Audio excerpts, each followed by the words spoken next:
everyone. Welcome to the May 31st edition of the TimeformUS Pacecast. I'm David Aragona here with my usual co-host Craig Milkowski, coming at you one day late. We took one more day to kind of get our bearings on Memorial Day weekend.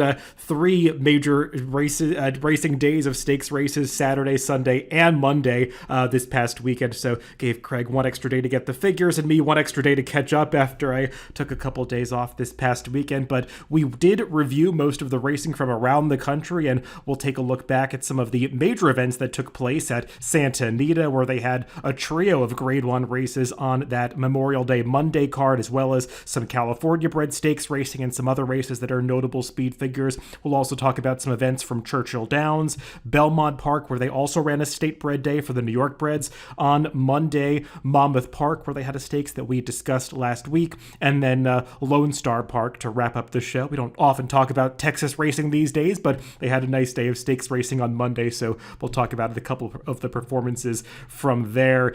Craig, how was your Memorial Day weekend?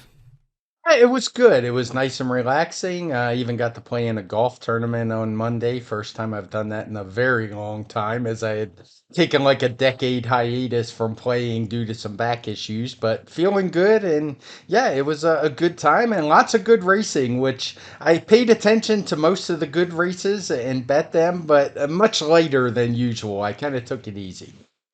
Yeah, I mean, I took a couple days off Sunday and Monday and really didn't pay too much attention to the racing. I took a trip up to Rhode Island and really just sort of tuned it out. Sometimes you need to do that for a little while, but did watch most of it, reviewed most of the tracks that we're going to talk about, all of the racing there to come up with our rundown this week. So we'll talk about all of these, and let's dive right in, Craig, because there's a lot to discuss.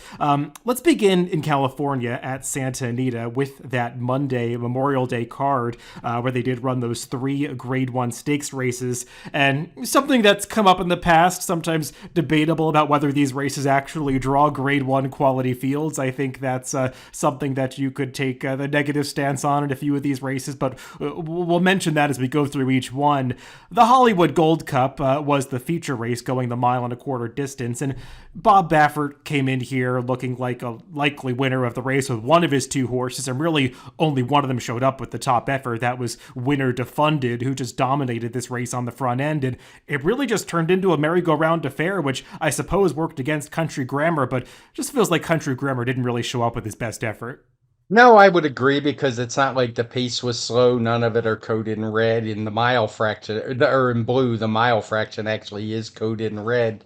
But overall, it was a pretty weak race. The Funded is only getting a 122. And I say only because this is supposedly a Grade 1 race. He had run higher in his last couple starts. But maybe the 1.25 miles is really stretching its limits. Visually, I didn't think it was all that impressive of a race. So more like a Grade 2 type for me, where it just said the main competitor, Country Grammar, didn't really show up.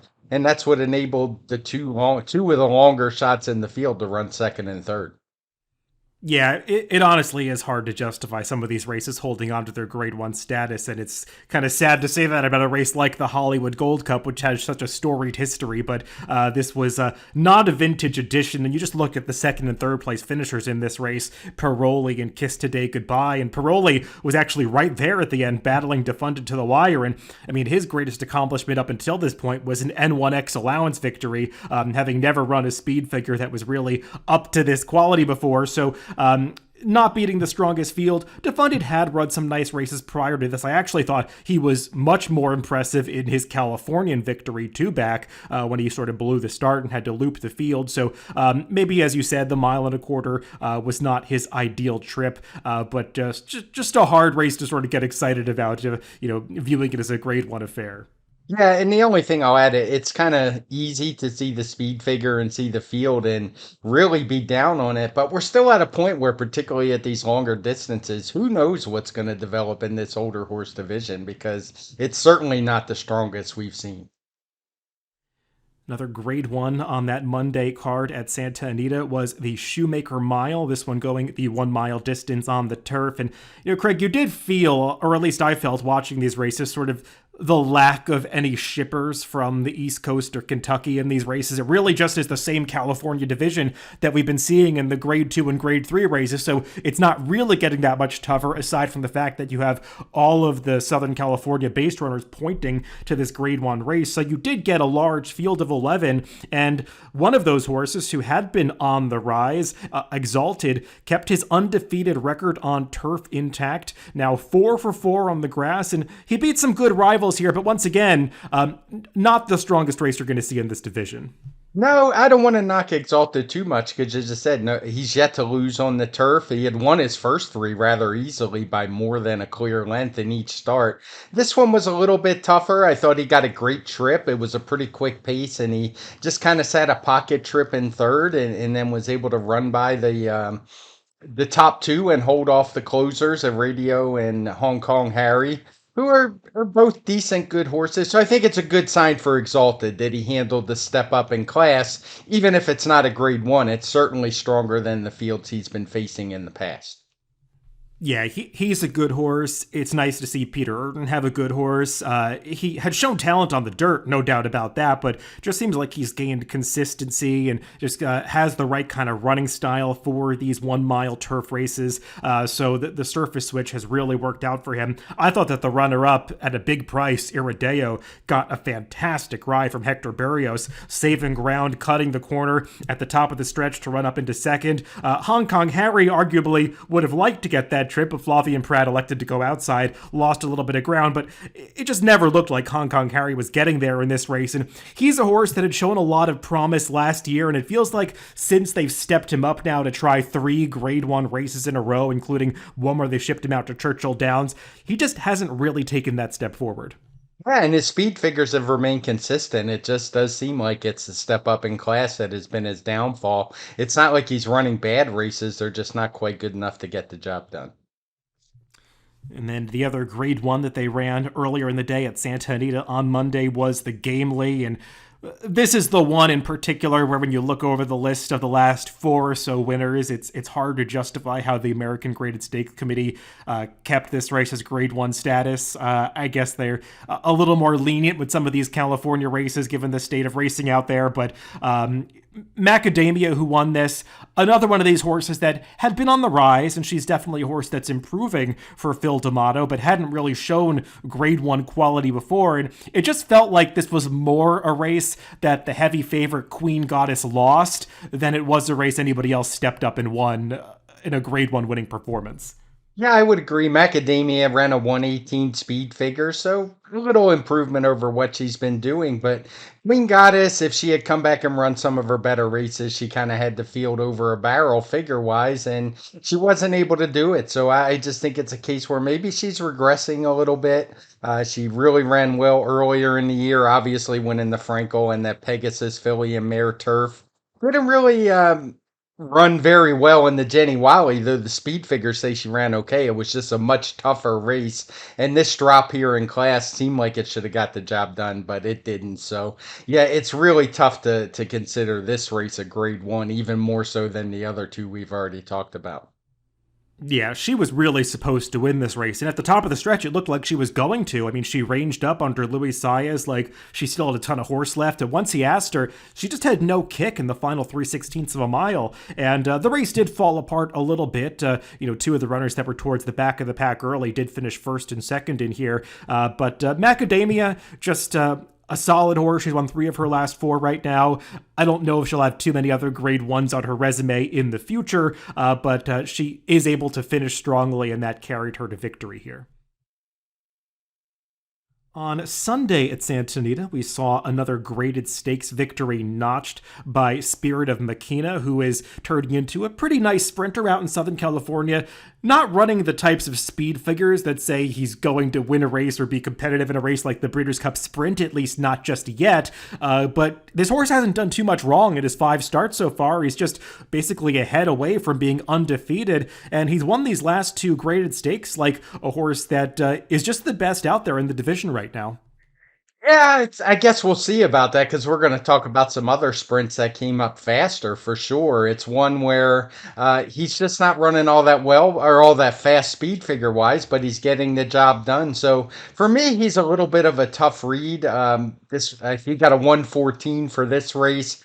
These are races where he's been his last couple had all been races where the pace was pretty slow with a bunch of blue fractions in them. So it should have seemed to favor him. And he got more of the same here, even though it wasn't blue fractions. It was still a very moderate pace, but he's winning easy. I guess it would be kind of hard to argue with others with people who may say he has more in the tank. But I'm just not sure about that. I think maybe we're seeing the best he can produce, and the fields he's facing just aren't very good. Yeah, that seems like a fair statement. I mean, he did win by over 3 lengths, but the horse he was second, CZ Rocket. I mean, Craig, we know what CZ Rocket is at this point, and I mean, he's definitely achieved some nice things in the past, but recently he just has had trouble finding the winner's circle, hasn't been earning the kinds of speed figures that he was once capable of, and when you go on down the list after that, there just wasn't a whole lot in this field. I mean, Forbidden Kingdom is a horse who showed a lot of promise at one point, but it just feels like he hasn't really gone on as an older horse, and he didn't have a huge excuse here. And Spirit of Makina, he's just showing up, and as of now, I think that's good enough to be pretty impressive in some of these races, but we'll see, I suppose, if somebody else emerges, maybe one of the 3-year-olds that we're going to talk about in just a little bit, that tries these races later in the summer when it's open up to that age group. But Spirit of Makina, if he's going to maintain his grip on this division, I agree with you. He's going to have to eventually run some faster speed figures. Let's move on to some of, and I did misspeak. I should say that that Triple Bend was on Saturday. Sunday was when they ran those Calbred Stakes races, and we'll mention a couple of them. The Thor's Echo was won by the Chosen Vron, and it might have been interesting to see a horse like the Chosen Vron in the Triple Bend, even though he's a Calbred. He's one of the kinds of speed figures that say he'd be very competitive in those open company graded stakes races. The way this Thor's Echo played out, though, Craig, he just didn't have a whole lot of competition.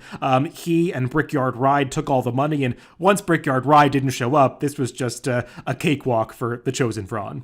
It was. He kind of sat off. I say speed duel. I'll say speed duel in quotes because it wasn't all that fast. But Brickyard Ride was dueling with Sunrise Journey, and that pretty much usually spells doom for Brickyard Ride. He packed it in early. The Chosen Vron was just sitting a perfect trip and ran away from the field. He ran a 117 TimeformUS speed figure. He has run quicker in the past. I definitely wouldn't argue with anyone that said he could have run faster on Sunday because he sure looked like he had some in the tank. And I know we've talked about it before. This horse has won routing. He's won on turf.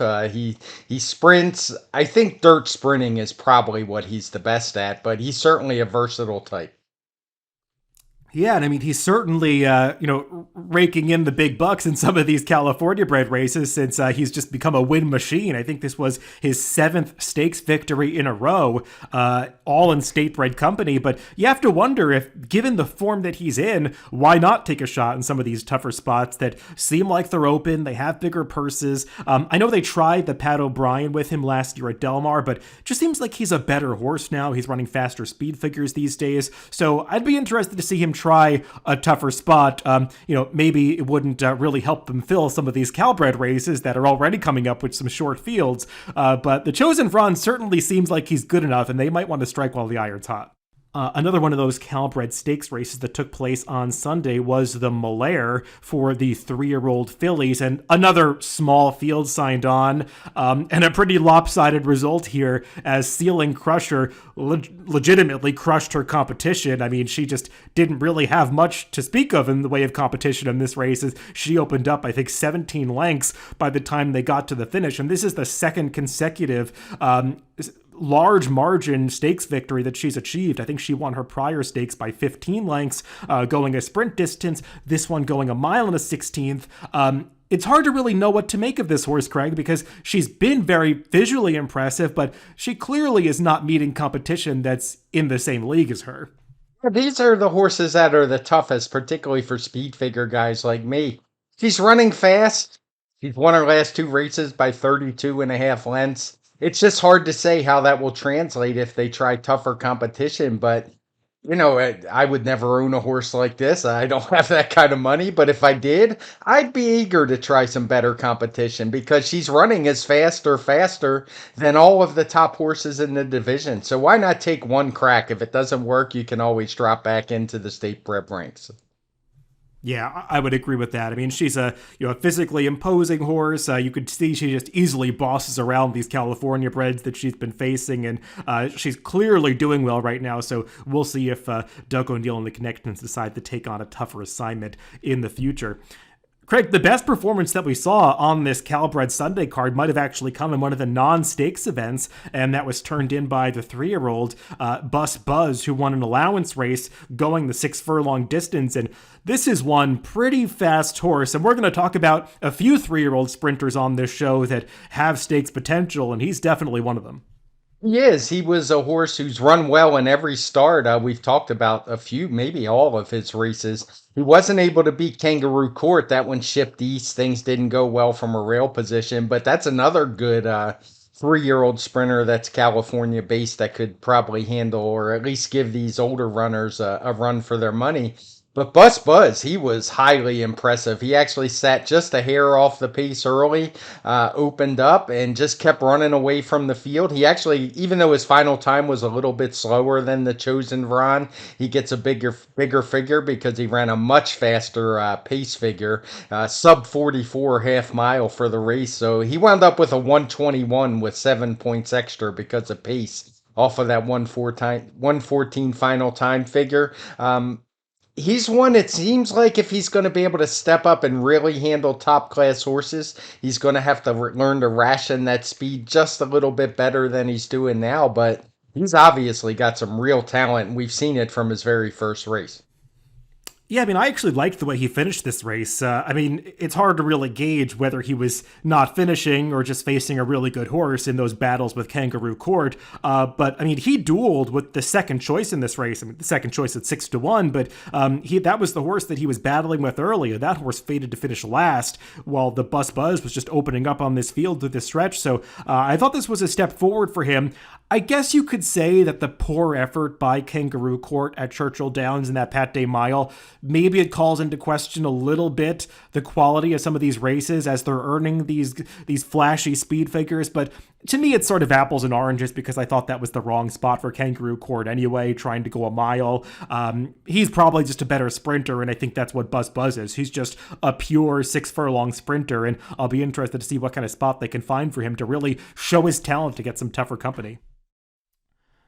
Final race we'll discuss from California last week was a Friday maiden special weight event that turned into a much more competitive affair than maybe the bettors thought it would, as Worcester was made the heavy favorite going out for Bob Baffert, the maiden who was stakes placed, coming back from his trip overseas when he tried the UAE Derby. He was expected to get a facile maiden victory here, but the John Sheriff's first-time starter, Smart Mo, had other things to say about that, as these two put on a nice show to the finish, battling to the wire, drawing 11 lengths clear of the rest of the field, and Smart Mo got his head down on the wire first.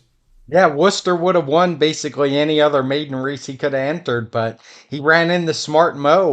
Worcester ran a 111, similar to what he's been running in his better races. Smart Mo ran the same thing and was just able to get his head down on the wire. Very good effort, particularly when you consider John Sheriff's. There was a time when he won a lot first time out, but he doesn't really do so anymore. This horse debuted around 2 turns, and it just seems like he has a lot of talent. I'm not sure what took him so long to get to the races, but John Sheriffs obviously knows what he's doing, and I would expect improvement from this one going forward.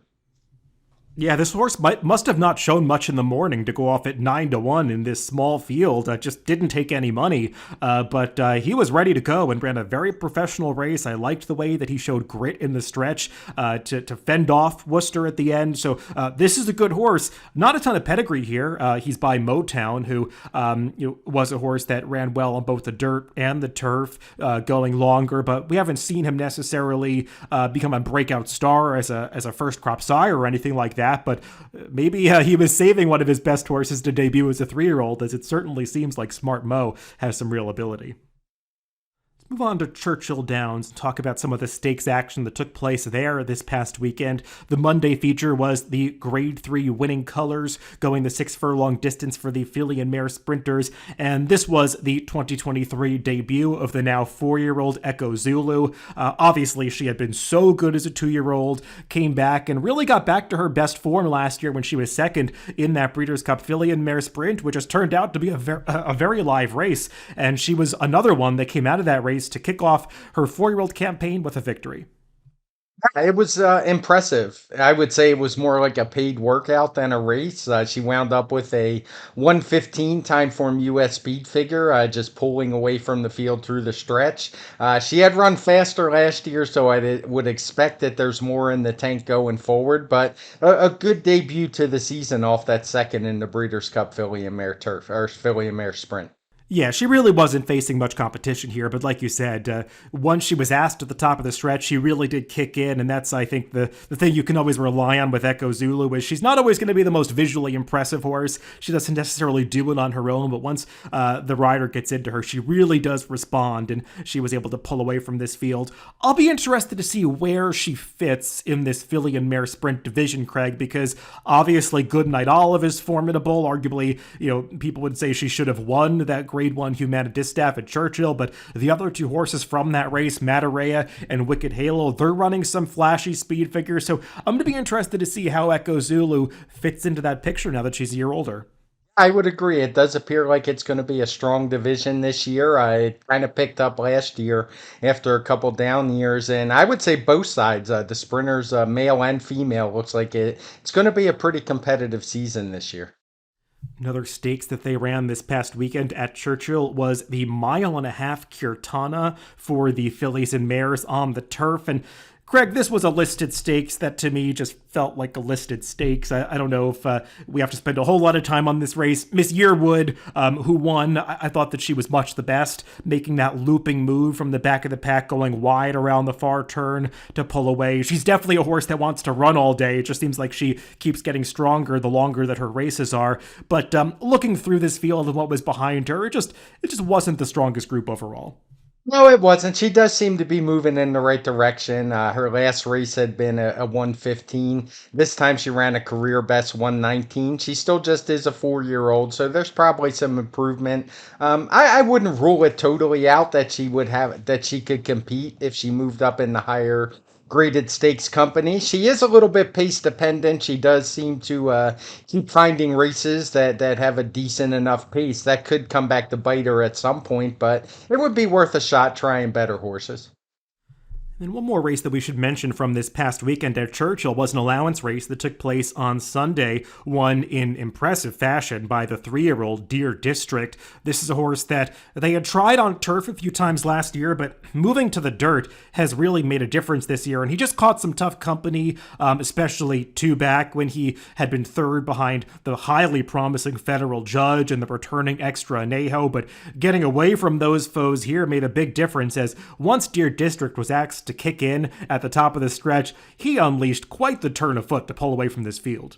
Yeah, he's a horse that doesn't have a ton of early speed, particularly in sprint races, but I liked what I saw from him on this day. He ran a career best 1:15 TimeformUS speed figure, just as you said, absolutely blew away the field. And I mean, it's not like he was beating stakes horses, but it was a solid allowance race. I mean, there was a couple horses similar in the betting to him, including the horse that he beat. So good move in the right direction. He's a horse that they've tried turf, they've tried routing, but it seems like his best races are going to be sprints.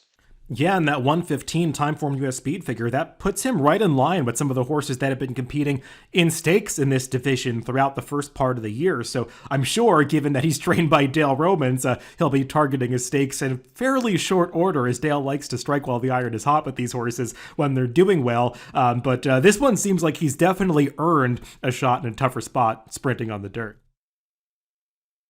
Let's move on to Belmont Park, and we'll just discuss some of those Monday stakes races for the New York Breds. Not all of them, but a few that came up as competitive affairs and earned some nice speed figures. Maybe the best horse that was competing on this card, Craig, was City Man, who won the Kingston. year after year, the Kingston comes up one of the best races on this day, just given the strength in that New York bred turf division. And maybe we're experiencing a slight lull this year, not coming up as competitive as it has in some past years. But City Man, he's been very dangerous whenever the connections drop him into these state bred races. I know they've tried Graded Stakes Company with some success at multiple points over the past year, but just seemed like they set their sights a little bit lower in this race after some disappointments to start the year, and he was able to get the job done.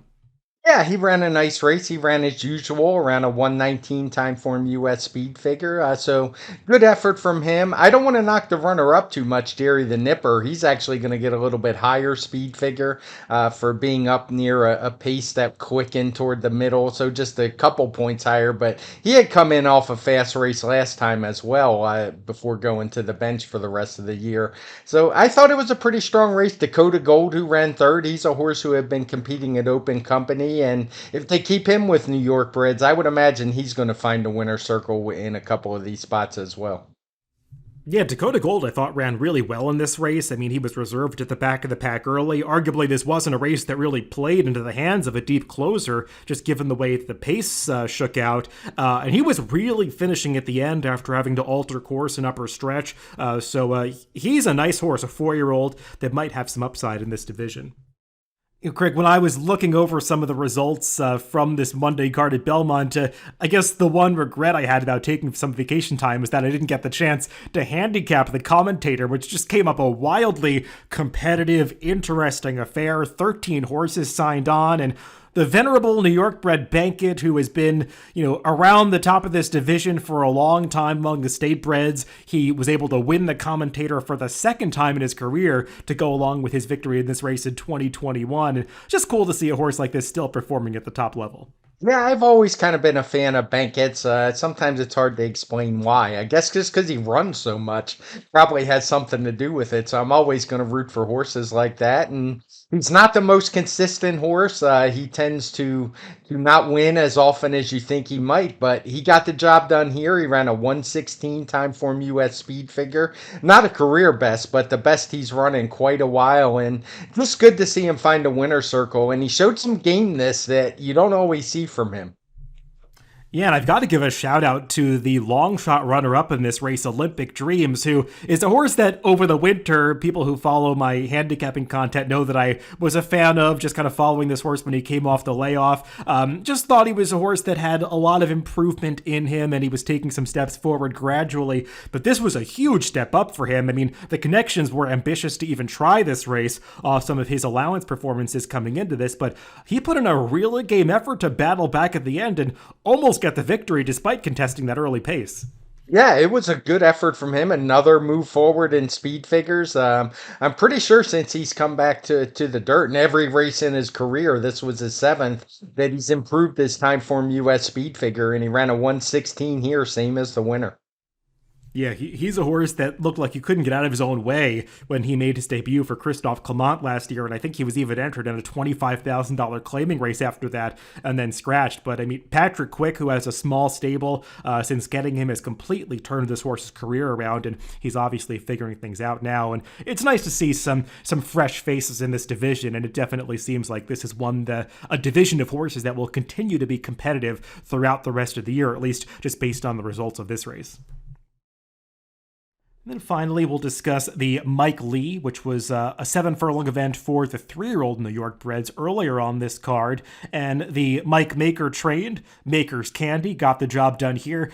Craig, this horse does have a tendency to drift out through the stretch of his races. It's gotten the best of him, at least at one point, when he was disqualified out of a stakes victory earlier this year for drifting at the end. And he did it again here and arguably made it a little bit tight on the horse who finished second, but I don't think it was going to change the order of finish. No, it'd be kind of hard to make that call when you win by 2.5 lengths. He's a horse who they tried the Jeff Ruby Stakes with him. Obviously, that was probably a lot stronger than what they were expecting when horses like Two Phils and Major Dude showed up and ran their races. But his dirt races have been really good, finishing in first 3 times in a row. Obviously, disc DQ'd one of those times, but he's got some talent. This was a 111 time form US, a career best for him as well. So he's going to be tough in these New York bred stakes races. And I was maybe a little remiss not to put the third race, the Critical Eye, on the rundown. That was won by the heavily favored Todd Pletcher trained Classy Edition. The Timeform US Speed Figure didn't come back that strong, but her final time number of a 1:18 was really good for that division. She was just benefiting from a very slow pace, but she's definitely a good one who has tried Open Company a number of times, and I know we had talked about her earlier in the year, Craig, because she was running some speed figures at Gulfstream that said maybe she could compete against the top runners in the distaff division. That didn't really work out when they tried that grade 1 at Churchill, but she's a good horse, and they definitely have some options with her being a New York bred. Yeah, I think she could actually win an Open Company. Maybe that was just a little bit ambitious when they tried at Churchill, jumping all the way to a grade 1. But I think she's good enough to compete with Open Company. Her speed figures certainly say she is. Now, Craig, I've been meaning to ask you about this cliffhanger at Monmouth as we transition to the New Jersey venue. What was going on with the betting in this race? Because I know we had done a stakes preview on this race last week, and you were saying that, even 3-1 on the morning line seemed like it was a little short on Smoke and Tea, who I know we both thought was a little bit interesting, and you actually picked on top. I mean, how did they let Big Everest go off at 3-1 and Smoke and Tea get bet down to even money? It just seems unfathomable based on their form coming into the race. Yeah, that's one of the things that's tougher when you're doing videos a couple days in advance. We try to give our selections based on what we think the odds are going to be, but I'll be honest, I bet Big Everest. I don't know how you couldn't when he was allowed to go off 3-1. Speed figure wise, those horses looked the two best in the field, and pretty even. They've both been running, and if anything, Big Everest was a little bit faster. So, and he also had a pace edge. So it just was crazy. Sometimes the bettors go a little bit too far in the wrong direction, and it just seemed like one of those cases. I can't explain it. Maybe it was, I know Monmouth gets a lot of very heavy CRW action, and maybe for some reason it triggered them to bet and think Smoke and Tea was a great bet, but it's a horse I liked if he was, 3-1 or 7-2, but even money was ridiculous. Yeah, I didn't watch the race live, so I didn't track the pattern of wagering coming up to the post time, so I can't really comment on that. But I mean, just looking at the chart, it doesn't make any sense that it would have gone in that direction with Smoke and Tea being such a heavy favorite. And that said, Craig, Smoke and Tea might have run the best race. Big Everest once again got his perfect trip, setting a slow pace and able to hold on. But Smoke and Tea took a really game run at him and was trying at the end. It's just when you allow a good horse like Big Everest to get that kind of pace advantage, it's just really tough to run him down. Yeah, it's another race where he got every fraction is coded in blue, and it's when that happens, he's going to be tough to beat. Smoke and Tea was close up though, was gaining ground at the end. One of these days, Big Everest isn't going to get that great trip. They both wound up with 119 Timeform US speed figures for the efforts on Saturday, and just an interesting race. I don't think either one is really a graded stakes type horse, though I guess Big Everest has those credentials already, but I think they're a little bit suspect, and he's the kind of horse that I'm eventually going to look to beat. I would 100% agree with that. And I guess the no-show in this race was public sector. The pace didn't work out for him, but he really just didn't have any kick through the stretch. So not the seasonal debut that I'm sure his connections were hoping for. One more race that I want to mention from Monmouth this past weekend was a Sunday allowance race won by the New York bred Granny's Connection. And I guess there wasn't really a race for her on that New York bred Monday card at Belmont. I think the Classy Edition race was going a mile and a 16th, which is just too far for her. But she is a nice New York bred sprinter who did go to Monmouth to face Open Company, albeit not the toughest group of Open Company allowance horses. And yet another easy victory for her, Craig. And she's just consistently been earning these speed figures in the mid-1 teens. Yeah, I was going to say, and she does it running quick races, which she did again here. She wound up with a 116 for this win. It'll be interesting to see. I'd like to see her face some better competition and see how much we can get from her, but she's obviously has some real talent. Let's close out this show by taking a trip to Lone Star Park, where they ran a nice card of stakes races on Monday. I think most bettors shouldn't really take in the action because of what's going on with Texas racing. But we can review these races, and I can comment in retrospect, Craig, that this Steve Sexton Mile actually came back an interesting race. There was some intrigue coming into it with Touch Upon a Star, that really good Louisiana bred stepping out into open company. Frosted Grace, who won this race. I mean, he had been a really nice claim for Flying P and Robertino Diodoro. And, I think the trips probably dictated the result between the top two, as Touch Upon a Star had the wide draw, never really got a breather chasing the pace, and Frosted Grace just sat a better trip being reserved in mid-pack early and was able to run that one down. But I thought they both ran nice races. He did. I would argue Touch Upon a Star probably ran the best race and lost nothing in defeat from, respect wise for me. Didn't quite run the same speed figure, but as you said, this was a horse who was drawn outside, wound up dueling through incredibly fast fractions. The opening couple fractions were in the 150s. 6 furlongs in 130, and was still pretty game all the way till mid-stretch before just couldn't hold off Frosted Grace any longer. Frosted Grace is fine. He's a decent enough horse, but I don't think he'll ever get a better trip than what he got here. He got a 118 speed figure, which is a career best for him. He's moving in the right direction, but I was more impressed with the runner-up. But both ran good races. And you got a window into how fast the pace was when you look at the third place finisher, Coco Como, who came from dead last. I mean, he was a good 6 or 7 lengths behind the second to last horse moving around the clubhouse turn. And at 52-1, he got up for third in this race, and just kind of shows how things are falling apart at the end. I mean, Craig, I think we do have to mention, the one non-factor in this race, surprisingly so, was Endorsed, who finished 9th. He went off as the 8-5 favorite, understandably, a horse who had had so much success for Mike Maker early in the season. It just seems like he's fallen apart since then.